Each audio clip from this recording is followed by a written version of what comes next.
بسم الله الرحمن الرحيم. الشيطان اللعين الرجيم. بسم الله الرحمن الرحيم. الحمد لله رب العالمين. الحمد لله كما هو أهل. الصلاة والسلام على سيد المرسلين وخاتم النبيين أبي القاسم محمد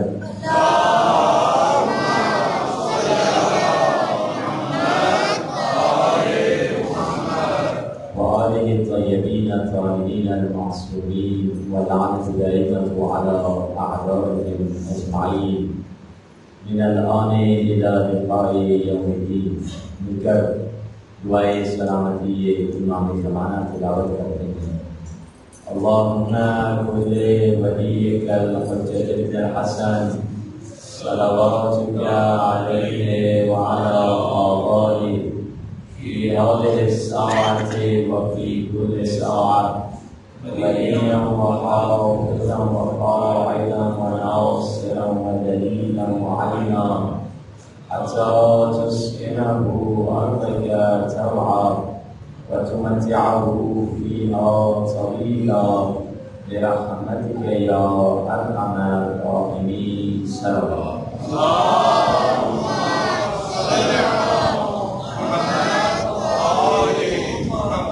أما بعد فقد قال الله سبحانه وتعالى في كتابه المجيد وقرآنه الحميد وقوله الحق وهو أصدق الصادقين.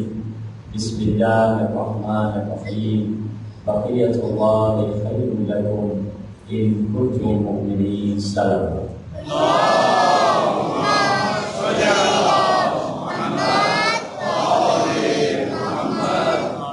خداوند متعال کا لاکھ لاکھ مرتبہ شکر ادا کرتے ہیں. اللہ نے ہمیں توفیق دی کہ یہاں مل بیٹھے اور اپنے دلوں کو نور اہل بیت سے منور کر سکیں. خداوند متعال قرآن مجید میں ارشاد فرما رہا ہے وما ارسلناک الا رحمۃ للعالمین. حبیب ہم نے آپ کو عالمین کے لیے رحمت بنا کر بھیجا. یہ وہ نبی ہے جو پوری کائنات کے لیے رحمت بن کے آیا. یہ نبی ہے جو زمین کے لیے رحمت، آسمانوں کے لیے رحمت، مخلوقات کے لیے رحمت، موجودات کے لیے رحمت، فرشتوں کے لیے رحمت، انسانوں کے لیے رحمت، جنوں کے لیے رحمت، ہواؤں کے لیے رحمت، فضاؤں کے لیے رحمت، دشمنوں کے لیے رحمت، دوستوں کے لیے رحمت، ماضی کے لیے رحمت، مستقبل کے لیے رحمت، اپنوں کے لیے رحمت، پرایوں کے لیے رحمت. جو پوری کائنات کے لیے رحمت بن کے آئے اسے مصطفیٰ کہتے ہیں، اور جو مصطفیٰ کے گھر میں رحمت بن کے آئے اسے فاطمہ کہتے ہیں.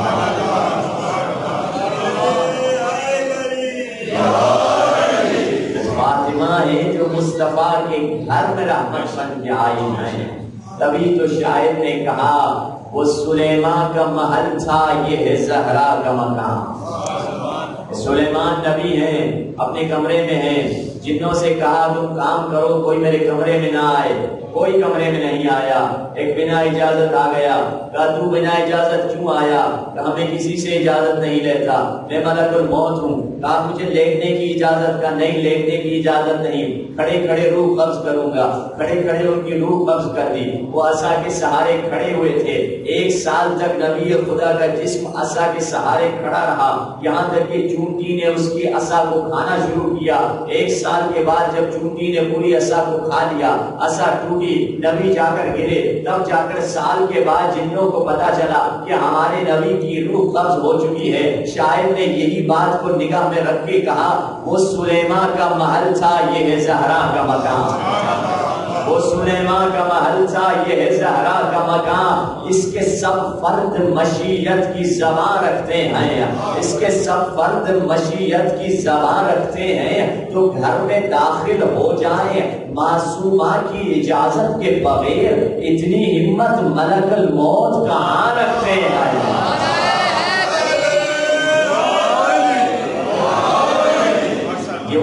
ہستیاں ہیں جو در حقیقت مقام اس مقام پہ پہنچی ہوئی ہیں کہ مشیت خدا کے مقام پہ ہیں. اسی لیے تو جب رسول اللہ کے پاس مولا علی آئے، مولا علی دیکھیے رسول اللہ کا انداز یہی ہوتا تھا. جب بھی کوئی رسول اللہ پر اعتراض کیا کرتا تھا، رسول اللہ پر لوگوں نے اعتراض کیا، آپ کا مشن نہیں چلے گا، آپ کا پیغام نہیں چلے گا، آپ کی تو کوئی نسل ہی نہیں ہے، خدا کی آواز آئی حبیب نہ گھبرائیے، انا اعطیناک الکوثر، ہم نے آپ کو کوثر عطا کر دیا. یعنی رسول اللہ پر کوئی بھی اٹیک کیا کرتا تھا، رسول اللہ اپنا ڈیفینڈ نہیں کرتے تھے، اپنا دفاع نہیں کرتے تھے، خدا رسول اللہ کا دفاع کیا کرتا تھا. اور جب کوئی توحید پر اعتراض کرتا تھا، خدا پر اعتراض کرتا تھا، تو رسول اللہ دفاع کرتے تھے. بالکل ایسے ہی جیسے دو آدمیوں کے درمیان معاہدہ ہو گیا ہو، اگر تم کو کوئی کچھ کہے تو ہم بولیں گے، اگر ہم کو کوئی کچھ کہے تو تم بول لینا. جب بھی رسول اللہ کو کسی نے کچھ کہا تو خدا بولا ہے، جب خدا کو کسی نے کچھ کہا رسول اللہ بولے ہیں. مگر تاریخ یہ بتلاتی ہے ایک تیسری ہستی بھی ہے، جب بھی کسی نے خدا کو کچھ کہا تب بھی وہ ہستی بولی ہے، جب بھی کسی نے رسول اللہ کو کچھ کہا تب بھی وہ ہستی بولی ہے. اب اگر کوئی اس ہستی کو کچھ کہے گا خدا بھی بولے گا، رسول ہے خدا بھی بولے گا.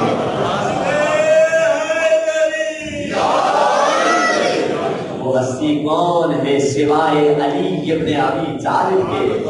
جب علی شادی کے موقع پر آ گئے رسول اللہ کے پاس، یا رسول اللہ، میں علی نے پوچھا، اے علی، رسول اللہ نے پوچھا، اے علی تمہارے پاس حق مہر کے لیے کیا ہے؟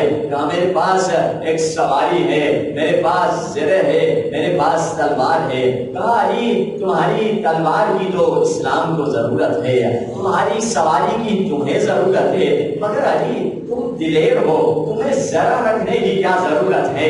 یہ تاریخ بتاتی ہے. اس کے ساتھ ساتھ ایک غیر مسلم رائٹر کا جملہ آپ کو بتا دوں، جو مسلمان نہیں ہے، جو کافر ہے، مگر رسول اللہ کے بارے میں ایک کتاب لکھتا ہے جس کا نام ہے The Life of Muhammad. رسول اللہ کی تاریخ لکھتے لکھتے ایک جگہ پر اس کا قلم رک جاتا ہے. یہ کہتا ہے رسول اللہ کے زمانے میں ایک دلیر کو جانتا ہوں، اس کی صفت یہ ہے، یہ اس کے جملے ہیں جو میں کوٹ کر رہا ہوں. کہا رسول اللہ کے زمانے میں ایک دلیر رہتا تھا، ایک بہادر رہتا تھا، who fought without an armor on his back. جب بھی وہ جنگ پہ جاتا تھا پیٹھ پر کبھی زرہ نہیں لگاتا تھا. تو مولا سے پوچھا گیا آپ پیٹھ پر زرہ لگاتے کیوں نہیں ہے، صرف سینے پر کیوں زرہ لگاتے ہیں؟ مولا نے فرمایا پیٹھ پر زرہ میں نہیں لگاتا، سینے پر صرف زرہ اسی لیے لگاتا ہوں. کیوں؟ کیونکہ تاکہ آنے والا تیر رک جائے. مگر ابو طالب کے بیٹے کو پیٹھ پر زرہ لگانے کی ضرورت ہی نہیں ہے، کیونکہ علی جب بھی میدان جنگ میں آتا ہے تو لڑنے کے ارادے سے آتا ہے، بھاگنے کے ارادے سے نہیں آتا.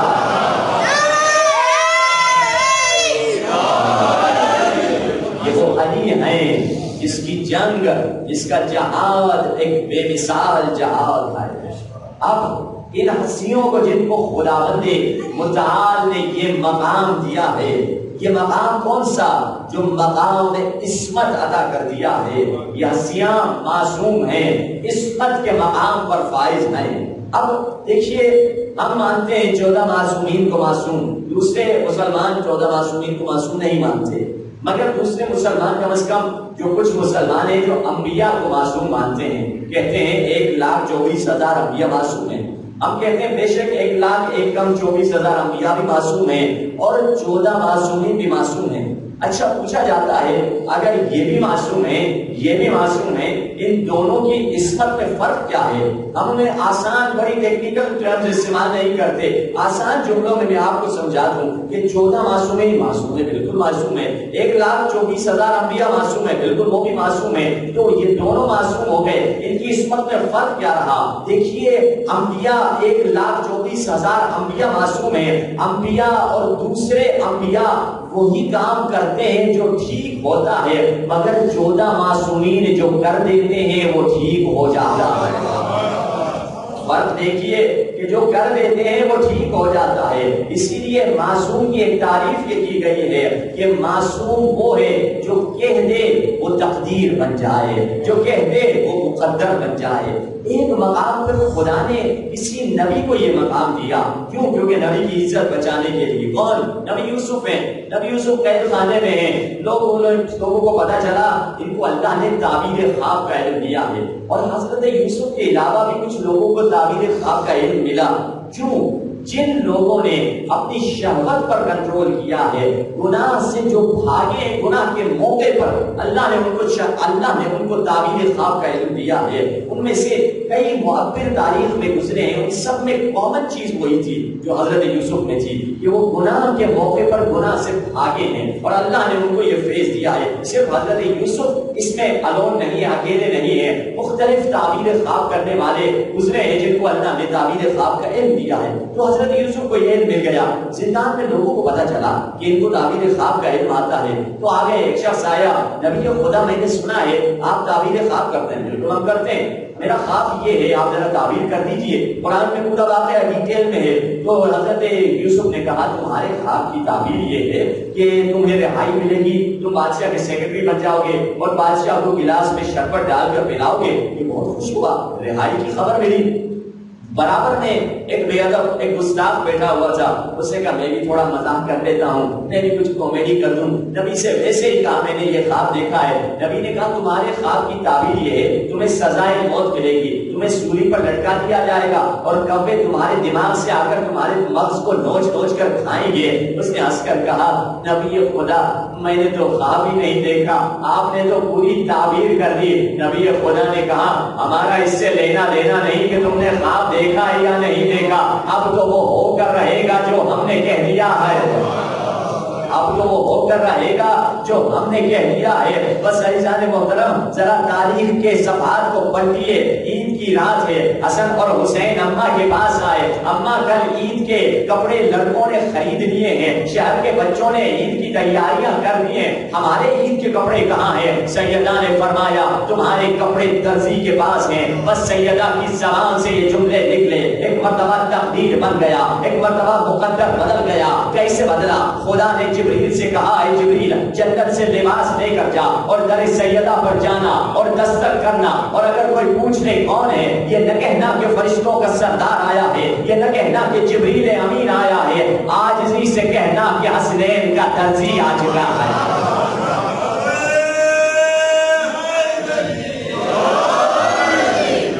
یہ وہ ہستی ہیں, سیدہ نے کہہ دیا تقدیر بن گئی. صداقت صدیقہ اسے کہتے ہیں کہ صداقت اور صدیقہ اسے کہتے ہیں کہ حقیقت ان کی زبان کا طواف کیا کرتی ہے. جو وہ کہہ دیتے ہیں وہ حقیقت بن جاتی ہے. جو وہ جملے کو, لفظ کو جو معنی دینا چاہے وہ معنی دے سکتے ہیں. الفاظ کو یہی معنی دیا کرتے ہیں. روزے کا کیا معنی ہے, حج کا کیا معنی ہے, نماز کا, صلاۃ کا کیا معنی ہے, صلاۃ کا معنی دعا ہے. حج کا کیا معنی ہے, حج کا معنی سفر ہے. مگر معصوم نے حج کی معنی کو بدل دیا, صلاۃ کی معنی کو بدل دیا. کیوں؟ کیونکہ یہ لغت بناتے نہیں, لغت اور الفاظ کو یہی جان دیتے ہیں, الفاظ کو یہ جان لیتے ہیں. اب دیکھیے یہاں پہ ایک سوال پیش آتا ہے. آپ نے جنت کا اور جنت کے لباس کا ذکر سنا. تاریخ میں ایک ایسے نبی کا ذکر گزرتا ہے جس کو خدا نے, قرآن میں بھی اس کا ذکر اشارہ ہے, جس کو خدا نے جنت سے نکالا. وہ حضرت آدم ہے. اللہ نے کہا آدم تم سے ترک اولا ہو گئے, آپ جنت کو چھوڑ کر دنیا کی طرف جاؤ. آدم جب جانے لگے تو خدا نے کہا آدم تم دنیا جا رہے ہو, جنت کا لباس اتار دے, دنیا کا لباس پہن لے. اب خدا سے ایک سوال میں کروں گا, خدایا تیری اتنی بڑی جنت, آدم ایک سوٹ پہن کر چلے بھی جاتے, جنت میں تو کبھی نہیں آنے والی. ایک ڈریس حضرت آدم پہن کے گئے تو کیا ہوا, کیا وجہ ہے آدم سے وہ لباس بھی اتروا دیا. مثال کے طور پہ اگر میں کسی کے گھر میں رہ رہا ہوں, ان کا کرتا ان کی شرٹ پہن کے آ رہا ہوں, ایک دن ان کی میرے ساتھ ناراضگی ہو گئی, انہوں نے مجھے کہہ دیا بیچ مجھ میں مولانا میرا کرتا اتار کے دے دیجیے. لوگ کہیں گے بھائی آپ کی ناراضگی ہوئی بے شک, مولانا صاحب سے کرتا کیوں اتروا دیا, نہ اس کرتے سے وہ مولانا امیر ہو جاتے, نہ آپ اس کرتے کے جانے سے غریب ہو جاتے, کیوں خواہ کیا. سوال ہے خدا سے عاجزانہ سوال یہ ہوگا خدایا تو نے آدم کا لباس اتروایا کیوں؟ آواز آئے گی ہمارا قانون ہے، جنت کا قانون ہے، ہم جنت کے قانون کو آدم کی خاطر بدلیں گے نہیں۔ اچھا خدایا قانون جنت کیا ہے؟ قانون جنت یہ ہے کہ یہاں کی چیز وہاں نہیں جائے گی اور وہاں کی چیز یہاں نہیں آئے گی۔ اچھا تیسرا سوال میرا یہ ہے خدایا قانون جنت یہ ہے کہ یہاں کی چیز وہاں نہیں، وہاں کی چیز یہاں نہیں جائے گی، تو تیسرا سوال یہ ہے کہ جبریل امین جنت کا لباس لے کر در سیدہ پہ کیسے پہنچے ہیں؟ اس سوال کے دو ہی جوابات سمجھ میں آتے ہیں، اس سوال کی دو ہی صورتیں سمجھ میں آتی ہیں۔ یا تو خدا نے سیدہ کی خاطر قانون جنت کو بدل دیا، یا تو جہاں سیدہ رہتی ہے وہ جگہ جنت ہوتی ہے۔ جہاں اہل بیت رہتے ہیں وہ جگہ در حقیقت جنت ہے، وہ جنت کا ایک ٹکڑا بن جاتا ہے۔ ایک سلوات پڑھ لیجیے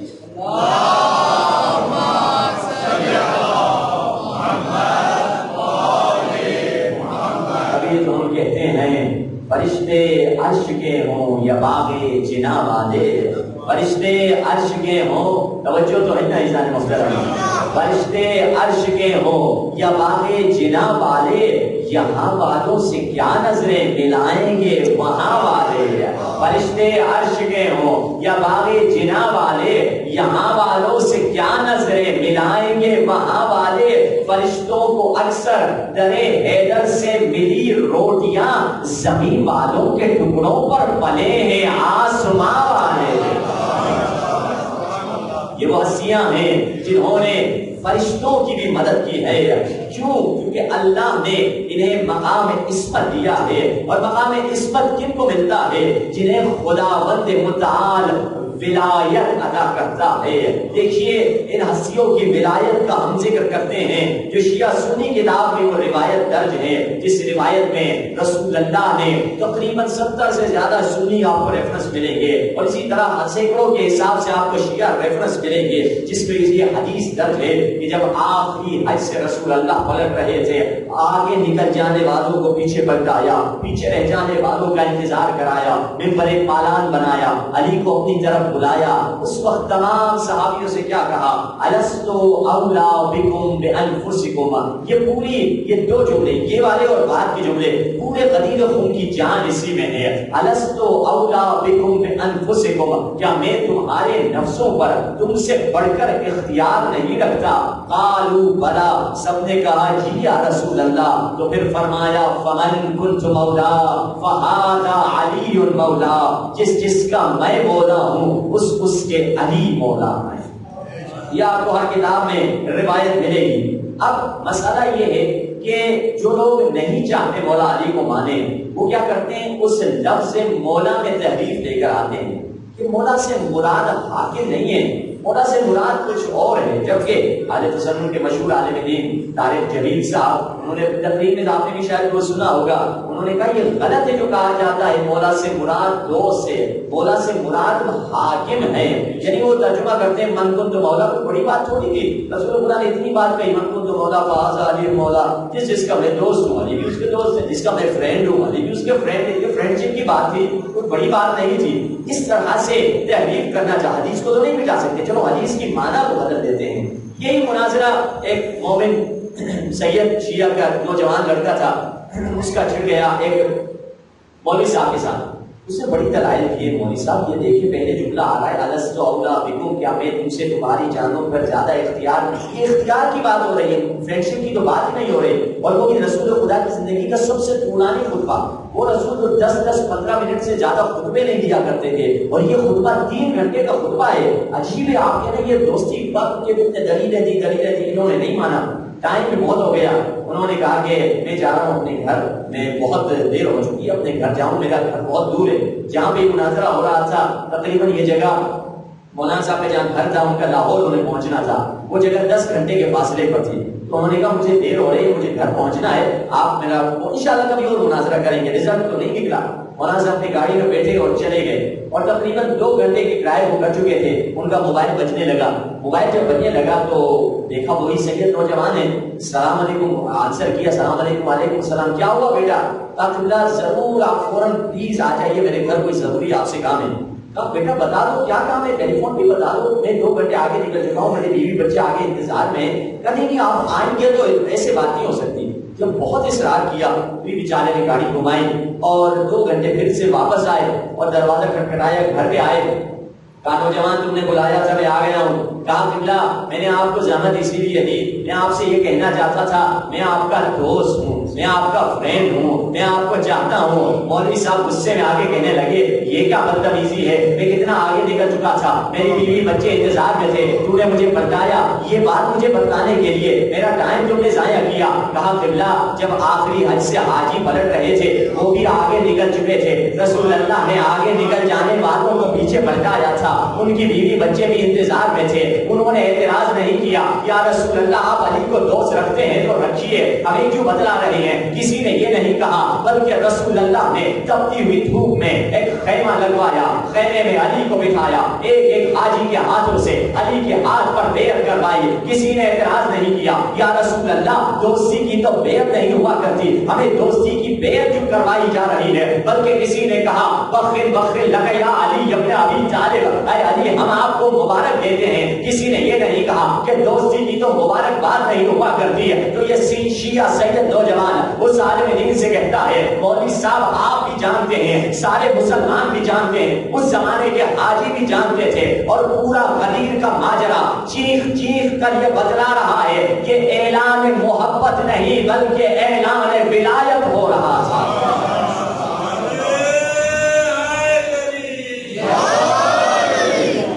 اعلان ولایت علی ابن ابی طالب ہو رہا تھا.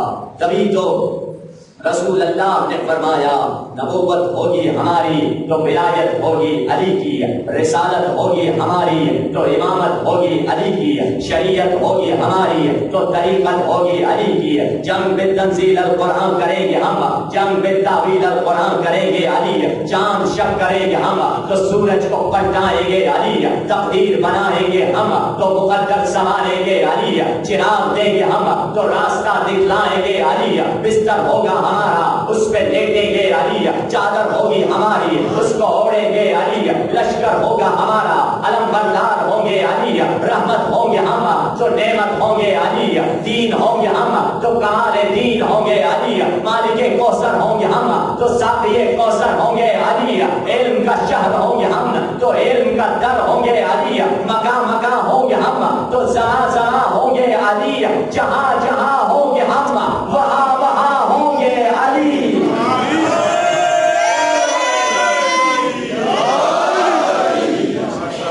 علی ابن ابی طالب ہیں جس کے در سے ہمیں ولایت کا نور ملتا ہے. اس آیے کریمہ جس کی ابتدائے سخن میں تلاوت کا شرف حاصل کیا.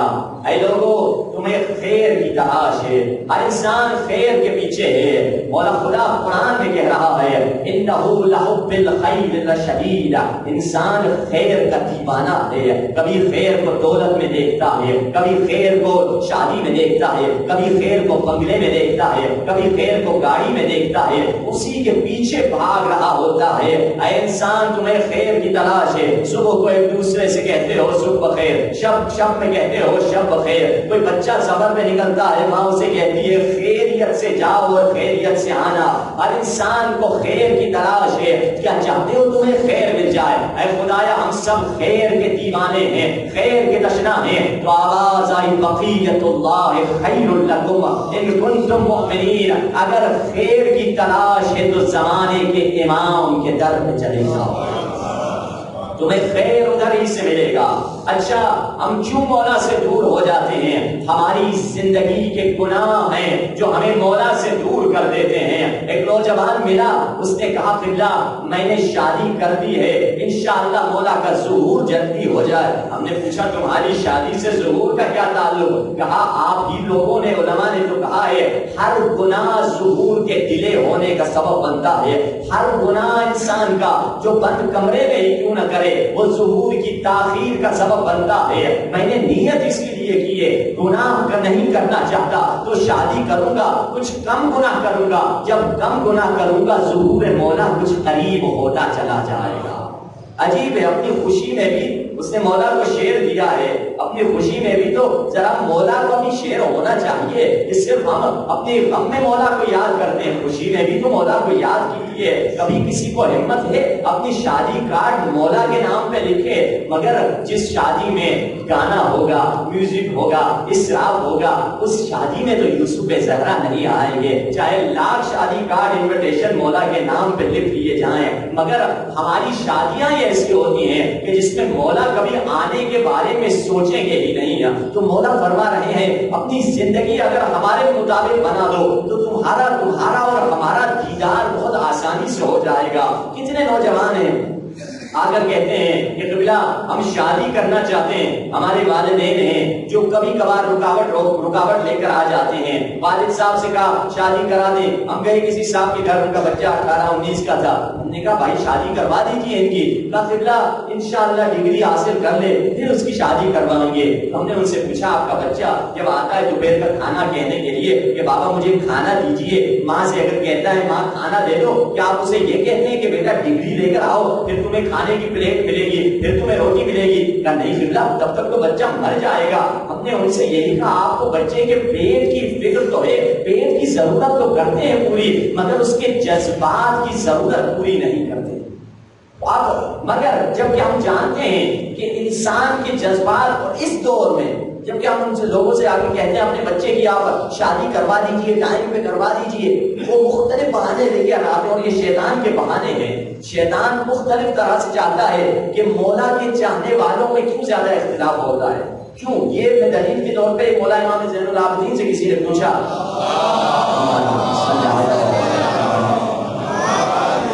مولا سے کسی نے پوچھا مولا آپ کے چاہنے والے کو ہم دیکھتے ہیں جو آپ کے چاہنے جو آپ کی ولایت نہیں رکھتے وہ زیادہ نماز میں نظر آتے ہیں، جبکہ آپ کی ولایت والے کم نماز میں نظر آتے ہیں، کیا وجہ ہے؟ مولا نے فرمایا شیطان خود جانتا ہے جس کے دل میں ولایت نہیں ہے اس کی پہلے سے ہی نماز قبول نہیں ہے تو ان کو نماز سے روکتا ہی نہیں ہے۔ تمہارے دل میں ولایت ہے اور شیطان پوری انویسٹمنٹ تم پر ہی کر رہا ہوتا ہے، کیونکہ جن کی نماز قبول ہے انہی کو نماز سے روکو۔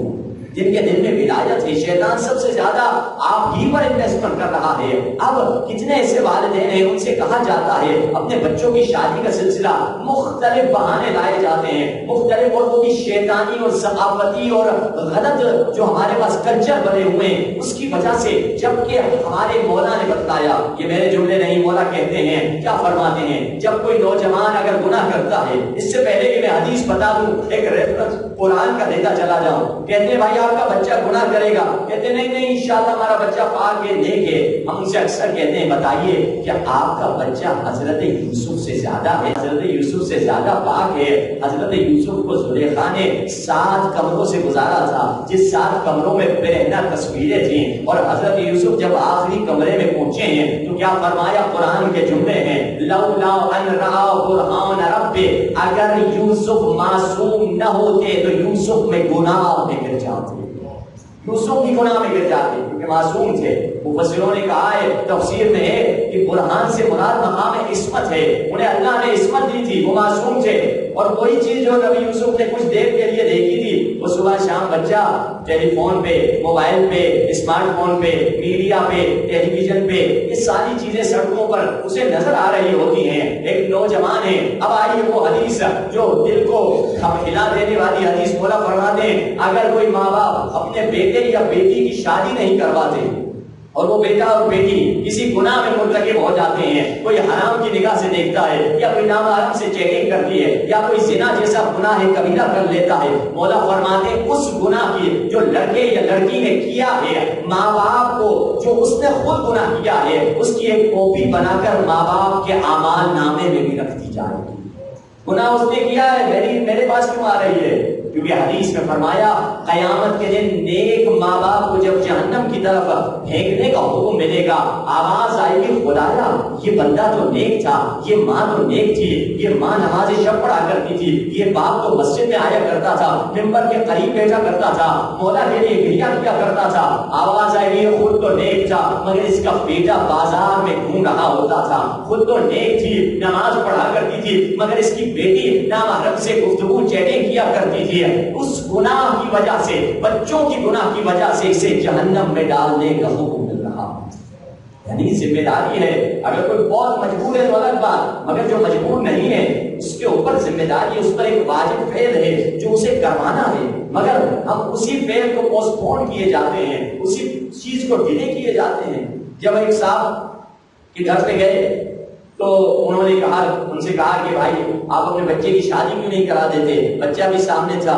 قبلہ میں بھی اپنے بابا سے کہتا رہتا ہوں شادی کرا دیں، باپ مجھے کہتے ہیں لسی پیو صحیح ہو جاؤ گے، تو میں ان سے پوچھتا ہوں کہ بابا یہ لسی کب تک پیوں اور کتنی پیوں، کتنے گیلن لسی پیوں؟ اگر لسی حل ہوتا یورپ چلتے ہیں، یورپ میں لسیوں کی فیکٹری بناتے، وہاں بے حیائی بہت زیادہ ہے، ان کو سب اسلام مسلمان ہو جائے گی ہماری لسی کی بوتلوں سے۔ اگر لسی حل ہوتا وہاں اسلام پھیلائیں گے، صرف لسی یہی حل ہے۔ تو ہم بچے کو اسی انداز کا حل دیا کرتے ہیں۔ ہمارے استاد بتاتے ہیں ان کو کسی لڑکی نے فون کیا، ٹیلی فون پہ السلام علیکم، وعلیکم السلام، اچھا بیٹا کیا کام ہے؟ مولانا صاحب میری شادی کروا دیجیے۔ آپ کی عمر، رشتہ کوئی مجھے تلاش کر کے دیجیے، آپ کی عمر کیا ہے؟ 38 ایئرس۔ 38 ایئر بیٹا، آپ جب 18 کی تھی، 20 کی تھی، 24 کی تھی، اس وقت آتی تو میرے پاس کچھ رشتے ہیں جو آپ کو انٹروڈیوس کر لیتا۔ اس وقت جب آپ جوان تھی کہاں تھی؟ فون کو لڑکی رونے لگے، جب رونے لگی تو آدمی دن پریشان ہو گیا، پتہ نہیں کیا مجبوری ہے، تھی کیا تھی؟ کہا مگر ماجرا کچھ اور تھا۔ روتے روتے اس نے اپنے ماں باپ کو ٹھیک ٹھاک گالیاں دی، خدا لعنت کرے میری ماں پر، خدا لعنت برباد کرے میرے باپ کو۔ یہ پریشان ہو گئے، یہ کون سی لڑکی اس طرح؟ عبداللہ جب میں تھوڑی بڑی ہوئی، ماں باپ جب میٹرک کی انٹر کی، ماں باپ نے کہا تم تو بڑی ٹیلنٹڈ ہو اور پڑھائی کر لو، مجھے بی اے کروا دی، کہا تم تو بہت ٹیلنٹڈ ہو اور پڑھائی کر لو، ایم اے کر دی، تم تو بہت ٹیلنٹڈ ہو، ایم فل کر دی، اچھی خاصی پڑھائی کر کے فارغ ہوئی، اور جو بھی رشتے آتے تھے پچھلے دروازے سے اس کو واپس کر لیتے تھے۔ ہماری بچی بزی ہے، تھوڑا کم نہیں کرو، ایجوکیشن کر رہی ہے، میری عمر گزرتی چلی جا رہی ہے، میں کیا کروں؟ شرم کے ہمارے ماں باپ کو تو نہیں کہہ سکتی، بہت زیادہ ہو تو ماں سے کہوں گی، مگر اگر آپ کہہ رہے ہیں نہیں ہماری بچی تو ایجوکیشن کرے گی، یار ایجوکیشن نہیں، وہ بربادی کر رہی ہے، ڈگری نہیں وہ تباہی ہے، وہ اس کی بربادی کا سبب ہے۔ جتنے رشتے آئے جو عمر میں آتے تھے اچھے رشتے، مجھے بعد میں بتا دیا جاتا تھا فلاں رشتہ آیا ریجیکٹ ہوا، فلاں ریجیکٹ ہوا، اب جو میں نے ایم اے ایم فل کرنے کے بعد فارغ ہوئی، اب جو رشتہ تم تو اچھی خاصے گھرانے سے تعلق رکھتی ہو، اس طرح ریجیکٹ، وہ لمبا ہے، وہ چھوٹا ہے، وہ ٹیڑھا ہے، وہ ویسا ہے، ایسے کرتے کرتے کرتے کرتے ریجیکٹ کرتے گئے، یہاں تک کہ اب میری عمر بڑھ چکی ہے۔ بتائیے قیامت کے دن جنہوں نے بچیوں کو زندہ دفنایا تھا ان کے بارے میں قرآن میں آیت ہے کہ بِأَيِّ ذَنبٍ قُتِلَتْ، انہیں کس جرم میں دفنا دیا گیا۔ ادھر جسم کو دفنا دیا گیا تھا، ادھر انسانی جذبات کو دفنا دیا گیا۔ قیامت کے دن وہی بچی اس باپ کا گریبان تھامے گی، اس ماں کا گریبان تھامے گی، تم ہی میری تباہی کا سبب تھے، تو نے مجھے برباد کیا ہے، تو نے میری زندگی کو تباہ کر دیا ہے اپنی غلط چیزوں سے، تم نے سنت نبی کو ایک مصیبت بنا دیا تھا۔ سنت نبی یہ شادی جس کو ہم نے مصیبت بنا دیا ہے، جس کو ہم نے پریشانی بنا دیا ہے، جس کو ہم نے اسٹریس بنا دیا ہے، جس کو ہم نے ٹینشن بنا دیا ہے۔ کیوں؟ کیونکہ ہم چاہتے ہیں شادی اتنی ہو، ایسا اور مختلف چیزیں اور مختلف غلط ایکسپیکٹیشن۔ ہمارے والدین سے اکثر کہتے ہیں وہ لڑکی جو اپنے گھر میں پڑھ رہی ہے پڑھ رہی ہے، ٹھیک ہے وہ پڑھے، یہ لڑکا اپنے گھر میں پڑھ رہا ہے پڑھے، آپ شادی کروا دیں، لڑکی بہو کو اپنے گھر میں لے کر آ جائیں، وہ لڑکی دن میں کتنا کھائے گی؟ 3 پلیٹیں کھا لیے، ادھر اپنے باپ کے گھر میں کھانے کے بجائے ادھر کھائے گی۔ اور آپ اس لڑکے کو جو بھی یونیورسٹی پڑھ رہے ہیں، کالج پڑھ رہے ہیں، جو پڑھ رہے ہیں، لڑکی کی بھی سپورٹ کریں، اپنے بیٹے، آپ کا بیٹا ہے، آپ کا جگر گوشہ ہے، اس کو 5-10 سال تک سپورٹ کرتے رہیں، اور اس کی شادی بھی ہو چکی ہے، بے شک بچے بھی کیوں نہ ہو جائیں، 5-10 سال کے بعد جب وہ اپنے پاؤں پر کھڑا ہو جائے گا، وہ بچہ خود آپ کی سپورٹ کرے گا۔ یہ کون سا میتھڈ ہے؟ یہ کوئی نیا میتھڈ نہیں لا رہا، یہ وہی پرانا میتھڈ ہے۔ آپ کسی سفید رئیس سے پوچھ لیں ان کی شادی کیسے ہوئی اور کتنے سال تک ان کے ماں باپ نے ان کو سپورٹ کی، اور پھر بعد میں وہ اپنے پاؤں پر کھڑے ہو گئے۔ وہی قدیمی اسٹائل ہے کہ آپ شادی پیشے کروا دیں، اسی بچے کی آپ خود سپورٹ کرتے رہے 5 سال تک 10 سال تک، بعد میں جب اپنے پاؤں پر کھڑا ہو گیا وہ انڈیپینڈنٹ ہو جائے گا، پھر اس کو آپ کی مدد کی ضرورت نہیں ہوتا، آپ ہی کو مدد کر رہا ہوگا۔ وہ قدیمی ثقافت کو جب چھوڑ دیا ہے، ماڈرنزم کی طرف ہم جب جا رہے ہیں تو اس کے مسائل بھی اسی طرح ہوں گے۔ پیارے رسول، سچے رسول کی وہ حدیث سنی ہے، رسول فرماتے ہیں تمہاری لڑکیوں کی مثال اس پھل کی طرح ہے جو درخت پہ ہے اور وہ پھل پہنچ چکا ہے، وہ پھل توڑنے کے لیے تیار ہو چکا ہے۔ اگر تم نے اپنی بچیوں کی شادی نہ کرائی، دو چیزیں ان کو تباہ و برباد کر دے گی۔ کون سی؟ ایک سورج کی گرمی اسے تباہ کر دے گی اور ایک گرم ہوا اسے تباہ کر دے گی۔ اور رسول اللہ فرماتے ہیں اگر تم نے اپنی بچیوں کی وقت پر شادی نہ کرائی، وہ بے راہ روی کے شکار ہو جائیں گی، وہ بے حیائی کی طرف چلی جائیں گی، وہ فحشا کی طرف چلی جائیں گی۔ آج کل کیوں ماحول اس طرح بگڑتا چلا جا رہا ہے؟ کیوں؟ چونکہ شادی نہیں کروائی تو بے حیائی سڑکوں پہ نظر آ رہی ہے، بے حیائی معاشرے میں نظر آ رہی ہے۔ رسول اللہ نے فرمایا وہ بے حیائی کی طرف جائیں گی۔ پھر رسول اللہ نے ریزن بھی بتائی، کیوں؟ کیونکہ تمہاری بچی انسان ہے اور انسان میں جذبات ہوا کرتے ہیں، ان کے پاس بھی جذبات ہیں۔ ہم نے اس کو دبا دیا ہے، ہم نے کر لی، وہ پرانا دور تھا، نہیں یہ اور سلسلہ ہے، یہ ایجوکیشن کرے گی، بھائی ایجوکیشن بے شک کرے مگر اس کی زندگی تو تباہ نہ کریں۔ زندگی ایجوکیشن تو نہیں ہے، زندگی میں اس کی ضروریات کو آپ پوری کریں تاکہ پورا ایک بیلنس لائف ہو۔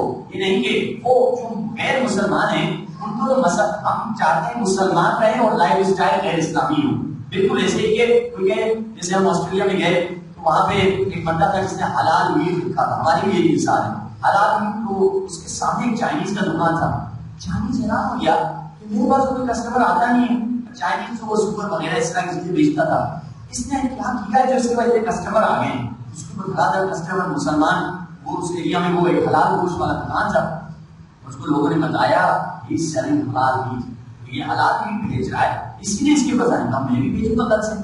تو اس نے بورڈ لگایا حلال گوشت، حلال سور یہاں اویلیبل ہے، آپ آئیے میں آپ سب کو دیتا ہوں۔ اس نے کہا حلال ہی چاہیے، میں بھی تو حلال سور دے رہا ہوں، چائنیز تو اسے نہیں پتا تھا۔ لوگوں نے کہا جلدی ہٹاؤ، پیٹو گے، مسلمان آگے تمہیں پیٹیں گے کہ تم حلال سور کہاں سے لے کر آ گئے ہو۔ مسئلہ یہ ہم بھی حلال سور کی تلاش میں، کیسے لائف اسٹائل امریکن ہو مگر بچہ مسلمان رہے۔ وہ تو امریکن ہے، وہ تو غیر مسلمان ہے، وہ شادی نہیں کرتے تو شادی سے پہلے 50 ان کے تعلقات چل رہے ہوتے ہیں یونیورسٹی میں، کالجز۔ آپ کو دیکھیے وہ معاشرہ کتنا بے رحمی کا شکار ہے۔ 40,000 بچیاں، اس کالج کی بات نہیں کر رہا، یونیورسٹی کی بات نہیں کر رہا، انگلینڈ کے میں اقدامات بتا رہا ہوں، انگلینڈ کا ریشو بتا رہا ہوں کہ انگلینڈ میں 40,000 بچیاں اسکول میں پریگننٹ ہوا کرتی ہیں۔ یہ کالج اور یونیورسٹی کی بات کی، اور اسکول میں جو بچی چھوٹیاں ہوتی ہیں۔ اور فرانس کا آپ کو ریشو بتاؤں، فرانس میں 85% بچیاں 16 سال تک پہنچنے سے پہلے اپنی ورجنٹی لوز کر چکی ہوتی ہیں۔ 16 سال سے پہلے 85% بچیاں باقرہ نہیں ہوتی، کنواری نہیں ہوتی، یعنی 15 سے نیچے ان کی ورجنٹی ختم ہو چکی ہوتی ہے۔ وہ لوگ اگر اس طرح کا لائف اسٹائل چلا رہے ہیں، انہوں نے اس کا حل بھی کیا ہوا ہے کہ انہوں نے جو تعلقات آزاد رکھے ہوئے، جس کو جو تعلق کرنا ہے کرے، جو حرام کرنا ہے کرے، زنا کرنا ہے کرے، مگر انہوں نے بھی اللہ کا رستہ بند کیا ہوا ہے۔ 18 سال سے پہلے شادی نہیں کر سکتے مگر زنا کر سکتے، تاکہ جتنا زنا انسان کرے، یعنی وہاں کے قانون یہ بیچارے ایک مسلمان سے انگلینڈ میں، انہوں نے ان کی بچی کو 15-16 سال کے تھے، انہوں نے شادی کا اہتمام کیا اور گھر میں جشن منایا اور شادی کا بیڈ روم بھی تیار کیا۔ پولیس کو کسی نے بتایا کہ ان کی شادی ہو رہی ہے، وہ بالکل ادھر کے قانون کے مطابق انڈر ایج شادی ہو رہی ہے، لڑکا 16 کا ہے، لڑکی 15 کی ہے یا 16 کی، دونوں ہیں، ابھی تک یہ دونوں 18 کے نہیں ہوئے، اور ماں باپ نے شادی کا بندوبست کر دیا۔ اور پولیس نے بھی بڑی شادی اور چالاکی سے آئے، یعنی پہلے نہیں آ گئے جب بالکل شادی کا جشن تھا، اور بالکل آن دا اسپاٹ جا کے بیچاروں پر چھاپا لگایا۔ اور کس جرم میں پکڑا ہے ماں باپ کو؟ وہ تو لڑکے لڑکی تو بچے تھے، انڈر ایج تھے، ان کو تو نہیں پکڑ سکتے، ماں باپ بیچاروں کو جیل میں ڈال دیا۔ کیوں؟ کیونکہ تم انڈر ایج بچوں کی شادیاں کرا رہے ہو۔ ہاں اگر یہ زنا کریں پھر ٹھیک ہے، کوئی مسئلہ نہیں، مگر شادی نہیں، کیونکہ وہ معاشرہ ہی ایسا ہے کہ اللہ کے رستے میں رکاوٹ لے کر آ جاؤ، تاکہ معاشرہ جتنا زنا کرے، جتنے زانی پیدا ہوں، اتنی شیطان کی فوجیں زیادہ تیار ہوں گی۔ یہ ان کا لائف اسٹائل ہے۔ اگر وہ ایجوکیشن کے بعد شادی کرتے ہیں تو ان کی لائف اسٹائل کے بعد میچ کرتی ہے، یہ ان کے لیے صحیح ہے، کیونکہ وہ اس سے پہلے کئی تعلقات برقرار کرتے ہیں۔ مگر ہم لائف اسٹائل مسلمان، ہم لائف اسٹائل ان کا اپناتے ہیں اور مسلمان ہو کے رہنا چاہتے ہیں. یقیناً یہ وہی مثال ہے کہ ہم حلال سور کی تلاش میں جمیں نہیں سکتا، وہی لائف اسٹائل ہم نے اپنایا ہوا. تو اگر ہم چاہتے ہیں کہ مولا کی خوشنودی حاصل کریں، ایام ازا بھی ختم ہونے والے ہیں، فیصلہ کریں اپنے بچوں کی شادی کا. اچھا، شادی کے بعد دوسرا جو اہم چیز، دوسرا اہم نکتہ جو آپ کی خدمت میں عرض کر رہا ہوں وہ یہ کہ اس دور میں دور فتن ہے. خصوصاً آپ پاکستان میں دیکھیے شیعوں کے رسموں کو تنگ کیا جا رہا ہے، عزاداری کو بند کرنے کی کوشش کی جا رہی ہے. آپ کے اسلام آباد میں مجلس اپنی ممبر میں، اپنے امام بارگاہ میں ہم کو اجازت نہیں ہے کہ ہم کسی کو مجلس پڑھائیں، ہمارے خطیب کو نہیں پڑھنے دیتے. ہم تقریباً شروع سے پورا کراچی سے دورہ کرتے ہوئے اسلام آباد، اپنا ہم بارہ جناب سے ہوتے ہوئے جاتے ہیں مختلف جگہوں پر، ملاقات مختلف علماء سے، تنظیمی افراد سے ہوئی. سب نے کہا کہ ہاں قبلہ پتہ نہیں کسی عالم کو فور شیڈیول میں ڈال دیا، کسی کو زبان بندی کر دی، کسی کو کیا کر دیا، کسی جلوس کو بند کر دیا، کسی مجلس کو یہ کر دیا. دشمن چاہتا ہے ہماری آزاداری کو ختم کرنا. ایک پالیسی لانگ ٹرم آپ کو ایک حل بتاتا ہوں. شارٹ ٹرم حل تو چلیے جو شادی کے حوالے سے، مگر قوم کی بقا کے لیے ایک لانگ ٹرم حل کیا ہے جو اہل بیت نے ہمیں دیا ہے، مگر اس کو ہم زیادہ سیریس نہیں لیتے. مولا نے ہمیں لانگ ٹرم حل کیا دیا ہے. اگر دشمن کے ہاتھ میں ہوتا، دشمن ہمیں زندہ چبا دیتا، ہمیں ختم کر دیتا، مٹا دیتا. مگر مولا نے ہمیں بتایا اور اسی مولا نے ہمیں پالیسی دی ہے. اگر تم چاہتے ہو اپنی بقا کی ضمانت اس ملک میں رکھو جیسے ادھر ہے جہاں ظلم بہت ہیں، ظالم بہت ہیں، دشمن اہل بیت بہت ہیں، اپنی نسل کی تعداد میں کام کرو. نسل کی تربیت بے شک کرو، مگر نسل کی تعداد پہ کام کرو. ہر شیعہ اگر عرض کر دے کہ میں کوشش میری پوری ہوگی 10 بچے پیدا کروں، ہر شیعہ اگر یہ کہے یہ مولا کی خدمت کر رہا ہے. کیوں؟ کیونکہ یہ جو زیادہ بچے پیدا کرنے کی پالیسی ہے ہمیں اماموں نے اپنی عمل سے دیے. امام موسیٰ کاظم آپ جنت جائیں کاظمی سید ملتے ہیں، موسوی سید، لکھیائی سید. کیوں؟ اس امام کے تقریباً 25-27 بچے تھے. مولا علی کو دیکھیے 18 بیٹے مولا کے پاس. یہ مولا پالیسی دے رہے ہیں. اور اس وقت جس وقت میں زیادہ ظلم تھے تو بچے بھی زیادہ ہوئے. جس وقت ظلم زیادہ ہے، فلسطینی آج تک کیوں بچے ہوئے ہیں؟ 50 سال سے پک رہے ہیں، پس رہے ہیں، کیونکہ ہر فلسطینی عورت 10 سے زیادہ بچے نہیں پیدا کرتی، زیادہ بچے پیدا کرتے ہیں. آپ کو مثال دے دوں، افریقہ میں امریکہ میں جب افریقن کالوں کو لے جایا گیا، کالوں پر بہت ظلم ہوتے تھے، انہیں شادی کا حق نہیں تھا. پھر بعد میں لنکن کے زمانے میں ان کو حقوق ملے، مگر پھر بھی ان پر ظلم کیا جاتا تھا. کالوں نے کہا ہم دونوں سے مقابلہ نہیں کر سکتے وغیرہ وغیرہ دوسری چیزوں میں، مگر ایک چیز میں ہم اس سے مقابلہ کریں گے، ہم جتنا ہو سکے اپنی پاپولیشن بڑھائیں گے. اور انہوں نے اپنی اتنی پاپولیشن بڑھا دی کہ ایک دن ایسا آیا کہ وائٹ ہاؤس میں اوباما بیٹھا ہوا نظر آ رہا تھا. انہوں نے اپنی آبادی کا کام کیا. دنیا کی دوسری بڑی آبادی کون ہے؟ چائنا ہے. پہلے تیسری تھی، اب جاپان سے آگے نکل چکی ہے. پہلے جاپان دوسری بڑی ہے، پہلی بڑی اقتصاد اور اکانومی امریکہ ہے، اس کے بعد جاپان تھی، پھر چائنا. اب چائنا جاپان سے آگے نکل چکی ہے، دوسری بڑی اقتصاد ہے. چائنا کے پاس کیا ہے جو جاپان کے پاس نہیں تھا؟ ٹیکنالوجی دونوں کے پاس ہے، دونوں بڑے تیز ملک ہیں، مگر اس کے پاس آبادی اور جمعیت کی طاقت تھی جو جاپان کے پاس نہیں ہے. آبادی سے اس نے اپنی اقتصاد کو بڑھایا، آبادی سے اپنی اکانومی کو بڑھایا. لوگ کہتے ہیں یہ پڑھے لکھے لوگوں کا کام نہیں ہے، یہ جاہل لوگوں کا کام ہے، یہ دیہاتیوں کا کام ہے. مجھے بتاؤ تمہارا علم زیادہ یا باب مدینۃ العلم علی ابن ابی طالب کا علم زیادہ؟ مولا کا علم زیادہ ہے. مولا جانتے ہیں حدیث میں کتنی حدیث سے تاکید کی گئی ہے، مگر ہم اس طرف نہیں جاتے. اور اس بہانے مختلف شیطان لے جاتا ہے، کہتا ہے 10 بچوں سے کیا ہوگا، ایک بچہ پیدا کریں گے، خمینی اس کو بنائیں گے. میں ان سے کہتا ہوں اگر ایک خمینی بنا سکتے ہو تو ایک کیوں بنا رہے ہو؟ 10 بنا دو، زیادہ بنا دو. اگر کر سکو گے تربیت تو 10 کی کر سکو گے، اگر نہیں کر سکو گے تو ایک کی بھی تربیت نہیں کر سکو گے.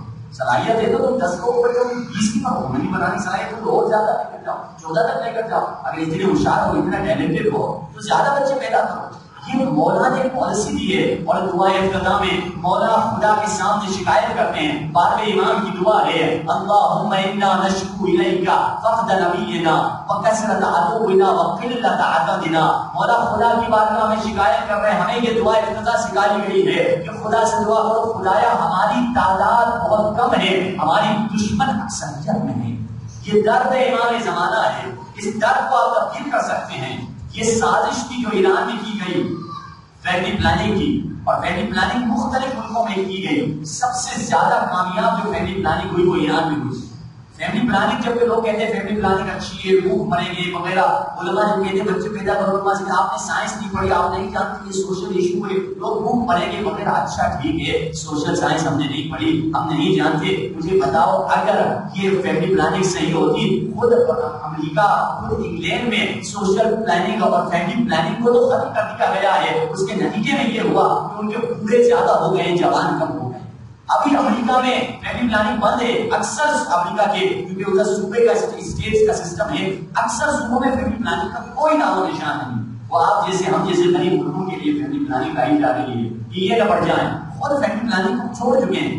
یہاں پہ فیملی پلاننگ چل رہی ہے. یہ فیملی پلاننگ نہیں ہے، یہ سائنس نہیں ہے، سائنس کے نام پہ ایک سازش ہے.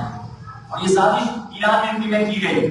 اور رفسنجانی نامی ایک پریزیڈنٹ گزرا ہے، اس نے جو غلطیاں کی اس کی وجہ سے ایران میں اتنی پاپولیشن کم ہوئی، کیونکہ دشمن جان چکا تھا ان کو لوگ ایسے نہیں ختم کر سکتے. مختلف حملے کیے، ان میں سے ایک حملہ یہی پاپولیشن کا حملہ تھا. ہم بچپنے میں جب مٹھائی لینے جاتے تھے، ایران میں مٹھائی کے ڈبوں پہ لکھا رہتا تھا کہ زندگی بہتر آن والے چیتر، کہ کم بچے اچھے. والد صاحب بہت غصہ ہوتے تھے کہ کیا کر رہے ہیں مطلب لوگ شیعہ پاپولیشن میں کیا کام کر رہے ہیں. 20 سال یہ سازش چلتی رہی.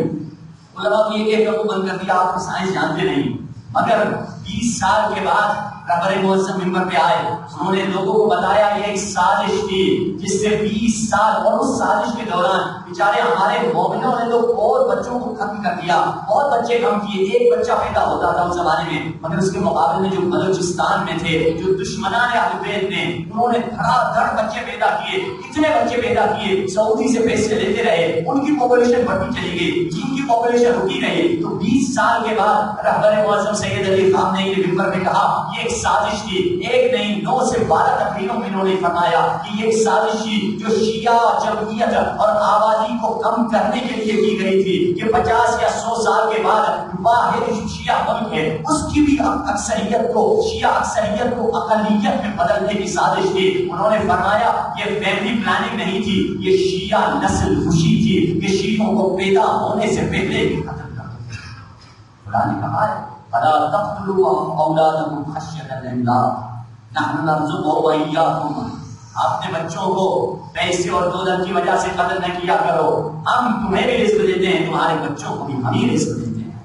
رازق تو نہیں ہے، رازق ہم ہیں، ہم اپنے بچوں کو دیں گے، تمہارے بچوں کو رزق دیں گے. تو اب یہ وہ سازش ہے جس کو اگر انسان سمجھے، یقین جانیے. اگر اس کو آپ کو ایک مثال دے دوں، ایک بہت جنرل آپ کو ایک حساب کتاب کیلکولیشن کر کے بتا دوں. مثال کے طور پہ ابھی پاکستان میں شیعہ آبادی کتنی ہوگی؟ مختلف سی آئی اے کی رپورٹس، اپنا مختلف سی آئی اے بک آف رپورٹ اور مختلف رپورٹس آئی ہیں. اس میں 5 سے 7 کروڑ مختلف الگ الگ رپورٹس ہیں. 5 سے 7 کروڑ آبادی بتائی جاتی ہے، کسی میں 5، کسی میں 6، کسی میں 7. کہتے 5 سے 7 کروڑ آبادی شیعہ پاکستان ملک میں رہتے ہیں. مگر جو دشمن ہے ہمیں کہتے ہیں نہیں تم جو 2 کروڑ تم بہت کم ہو.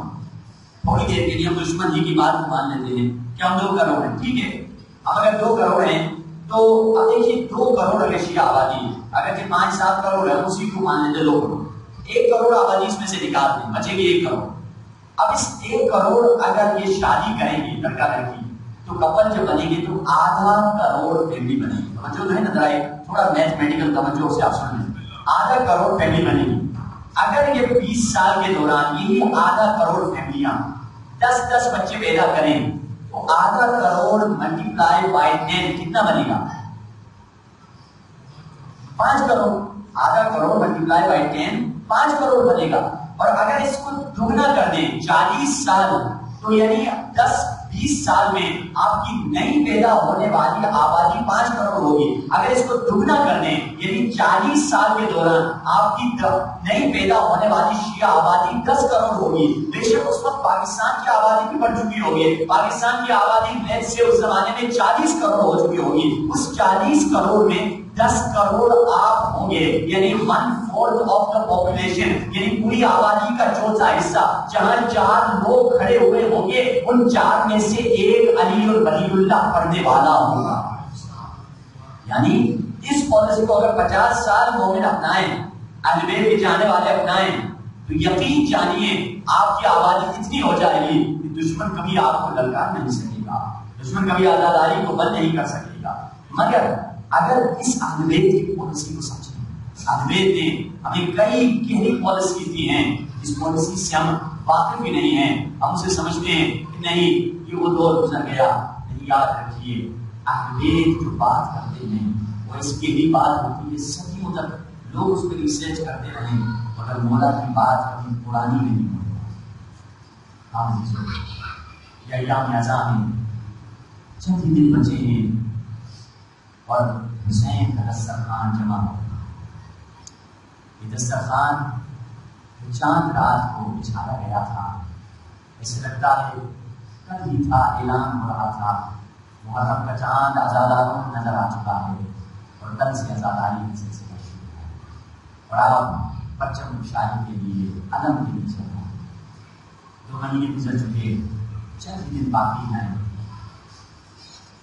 ان مجالس کے سلسلے میں. کبھی کبھار مجلس میں آنے میں دیر ہو جاتی ہے، اس طرح ہمیں آج دیر ہو گئی ٹریفک کی وجہ سے، کسی کی وجہ سے. ایک عالم دین کا واقعہ ہے کہ کسی دن کہتا ہے ایک خاتون میرے پاس آئی، میں کسی شہر میں مجلس پڑھ رہا تھا، 4 سے 5 میرے اشرے تھے. ایک بوڑھی خاتون آئی، بولا میرے گھر میں آپ ایک اشرا پڑھ لیجیے. کہا میں نے سوچا 4-5 اشرے پڑھ کے تھک جاتا ہوں، میں آپ کو ٹائم نہیں دے سکتا اور تقریباً میرے سارا ٹائم بزی ہے. دنیا میں کہا خدا کوئی بھی ٹائم آپ دیں گے میں تیار ہوں. آدمی دینے کا ایسا ٹائم جو شاید وہ چلی جائے، میں رات کے 2 بجے فارغ ہوتا ہوں، اس ٹائم پہ اگر آپ کے پاس ٹائم ضرور پڑھ سکتا ہوں. دنیا نے فوراً کا جی خلاف آ جائے. ہم نے 10 راتیں اس 4 بڑے بڑے اشروں کے بعد آخری جو مجلس تھی اس بوڑھی خاتون کے گھر میں جانے پڑتا تھا. 5 سے 6 بوڑھیاں خاتون ہوتی تھی، بہت زیادہ تو 10 بوڑھی خاتون ہوتی، خواتین ہوتی تھی. چھوٹا سا اشرا تھا، چھوٹا گھر تھا، نہ وہ مجمع نہ وہ دبدبہ، چھوٹی سی مجلس تھی. میں آتا ڈیلی پڑھتا. 10 محرم کی جب رات آئی تو آزاداری بہت سی رش تھی، مجلس سے لمبی ہوئی، ماتم داری ہوئی. میں جب گھر پہنچا میں نے کہا تھوڑا لیٹ جاؤں، پھر جاتا ہوں مجلس کے لیے. جب لیٹا میری آنکھ لگ گئی، خواب میں میرے پاک بیوی سیدہ فاطمہ زہرا کو دیکھا. بیوی نے مجھے کہا اے ذاکر، اے عالم دین، وہاں پہ عزادار انتظار میں کیوں نہ سو رہا؟ ہم جلدی سے اٹھا، وضو کیا، امامہ سر پہ رکھا، ابا پہنی، جلدی سے گیا. کہا میں نے دیکھا دنیا کا جو گھر تھا وہ گلی کے آخر میں تھا. میں تیزی سے گلی کی طرف جا رہا تھا کہ بلا اپنے گھر سے بار بار نکلتی، دائیں بائیں دیکھتی، پھر گھر کے اندر چلی جاتی. جیسے میں اس کے گھر میں پہنچا دنیا میں پریشان ہو کے مجھ سے کہا کہ بلا آپ نے آتے آتے بڑی دیر کر دی. فاطمہ زہرا بڑی دیر سے اندر انتظار کر رہا.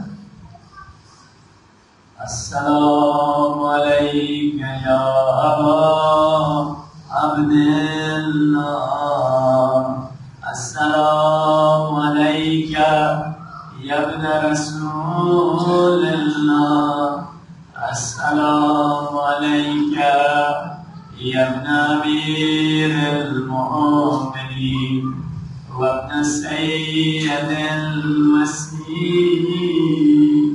السلام علیکم یا ابن فاطمہ سیدۃ النساء العالمین. مل کے اپنے آقا کو سلام کریں. السلام علی الحسین وعلی علی ابن وعلی اولاد وعلی صحابہ. حسین مولا آپ کی اولاد کے لاکھوں سلام.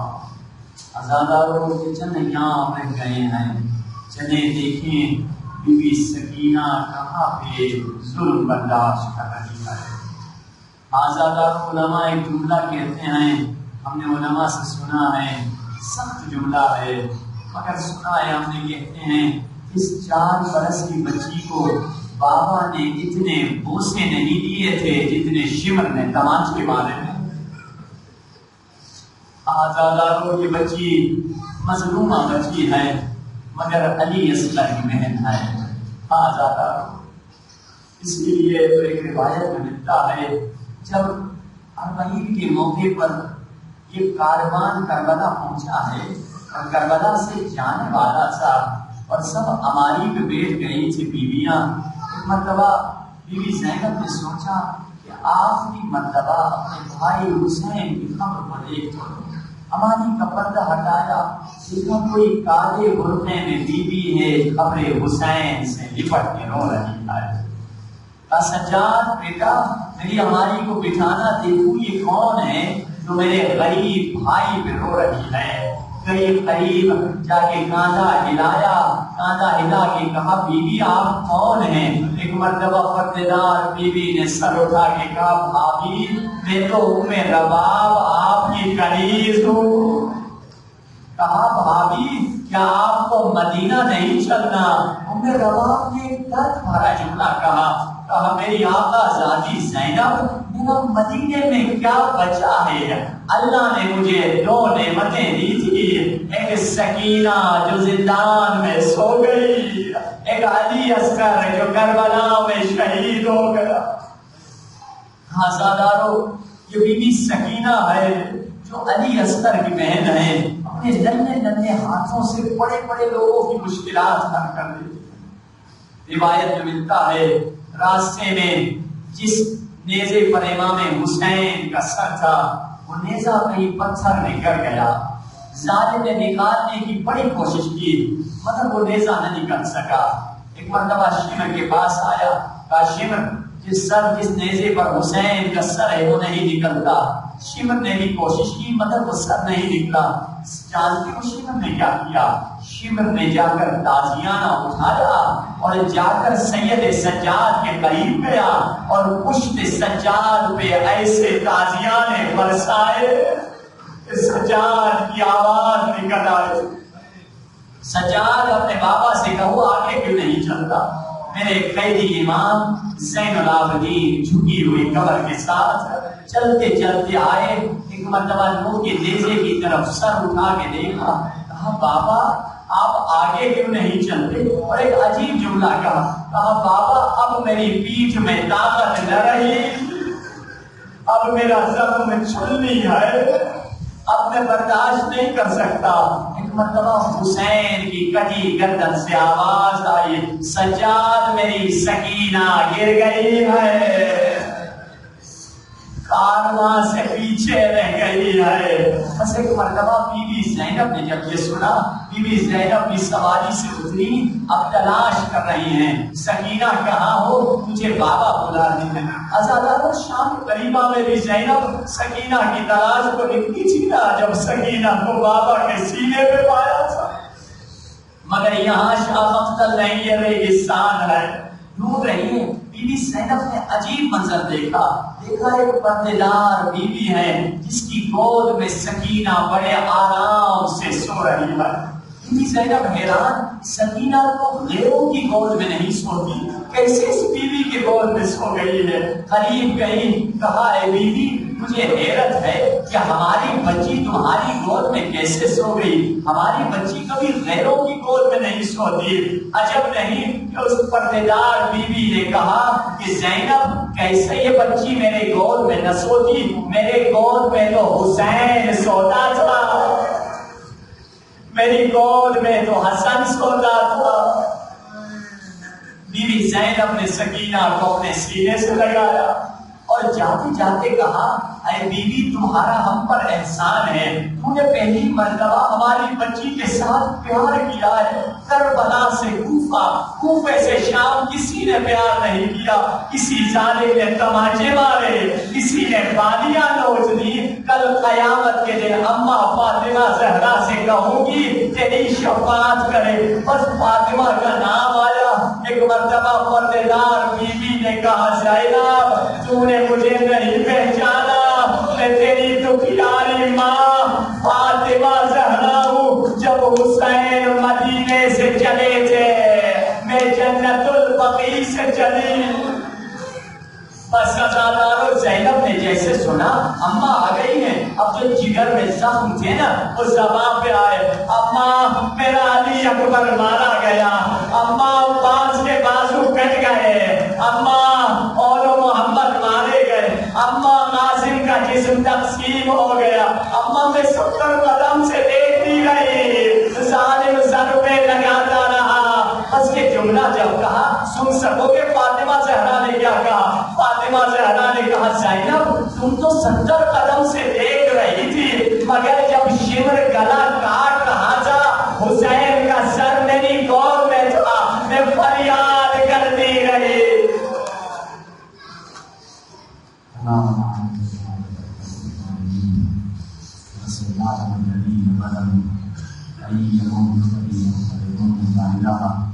ہماری اس حدیث کی باتوں کو قبول کرنا